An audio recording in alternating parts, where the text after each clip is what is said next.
இருட்டுக்கடை அல்வா குடும்பத்தினர் திருநெல்வேலியில பல்ராம் அண்ட் கனிஷ்கா திருமணத்தை கோலாகலமா கொண்டாடிருக்காங்க. இந்த குடும்ப திருமண விழா ரொம்பவே பிரம்மாண்டமா நடந்திருக்கு. இவங்களுடைய ராஜ்புட் வெட்டிங். இப்போ சோசியல் மீடியால இந்த குடும்ப திருமணம் தான் வரலாயிட்டு வருது. ஏன்னா அந்த அளவுக்கு பிரம்மாண்டமா திருமணம் பண்ணிருக்காங்க. அண்ட் இவங்களுடைய பூர்வீகம் ராஜஸ்தான். ஆனா பலரும் திருநெல்வேலி தான் பூர்வீகம்னு நினைச்சிருப்போம்.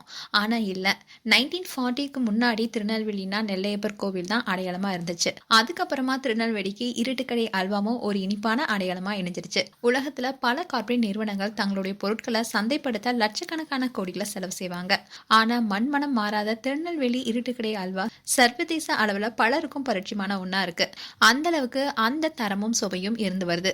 1940ல ராஜஸ்தானை சேர்ந்த பிஜர் சிங் என்பவரால் துவங்கப்பட்டு இப்போ அவருடைய 3ஆம் தலைமுறை வாரிசுகளால நடத்தப்பட்டு வருது இந்த அல்வா கடை. திருநெல்வேலியை சேர்ந்த சொக்கம்பட்டி ஜமீன்தார் வட மாநிலத்திற்கு யாத்திரை போயிருக்காரு.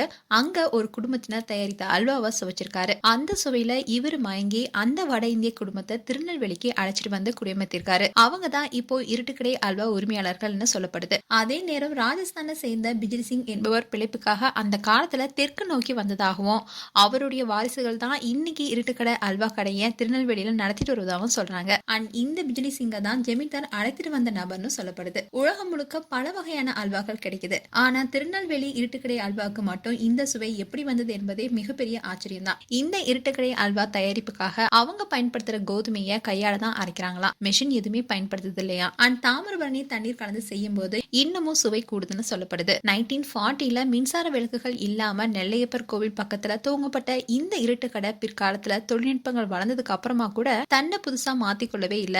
இன்னும் கூட ஒரு சின்ன 40 வாட்ஸ் பல்ப் மட்டும்தான் இந்த கடையில எரியுதான். 1/4 கிலோ 1/2 கிலோ 1 கிலோன்னு பொட்டலங்கள் போடப்பட்டு தயார் நிலையில இருக்கிற இந்த அல்வாவை வாங்க மாலை நேரத்துல கூட்டம் அலைமோதும். ஈவினிங் சில நேரம் மட்டுமே இயங்குற இந்த இருட்டுக்கடை அல்வாவை வாங்கி சுவைக்க பலருமே வரிசையில காத்திருப்பாங்க. இப்படி புகழ்பெற்ற நெல்லை இருட்டுக்கடை அல்வா உரிமையாளர் ஹரிசிங் 2020ல கொரோனா பாதிப்பு ஏற்பட்டு ஹாஸ்பிட்டல்லயே தற்கொலை செஞ்சுக்கிட்டாரு. இந்நிலையில இருட்டுக்கடை அல்வா ஹரிசிங் குடும்ப திருமண விழாவை ரொம்பவே பிரம்மாண்டமா நடத்திருக்காரு. இந்த வெட்டிங்க த வெட்டிங் ஆஃப் ராஜ்புட்னு சொல்றாங்க. ஒரு ராஜவம்சத்துடைய திருமணத்தை பார்த்த மாதிரியே இருந்தது இந்த திருமணம். நடனம், பாட்டு, 5 நாள் வந்தவங்களுக்கு விருந்துன்னு அனைவரும் திரும்பி பார்க்க விதமா இந்த திருமணம் நடைபெற்று இருக்குன்னு தான் சொல்லணும். மேலும் இந்த திருமணத்தை குறித்து உங்களுடைய கருத்துக்களை கமெண்ட் செக்ஷன்ல சொல்லுங்க. இது போன்ற வீடியோஸை பார்க்க நியூஸ் தமிழ் கிளிட்ஸ் சப்ஸ்கிரைப் பண்ணுங்க. மறக்காம நோட்டிபிகேஷன் பண்ணா கிளிக் பண்ணுங்க.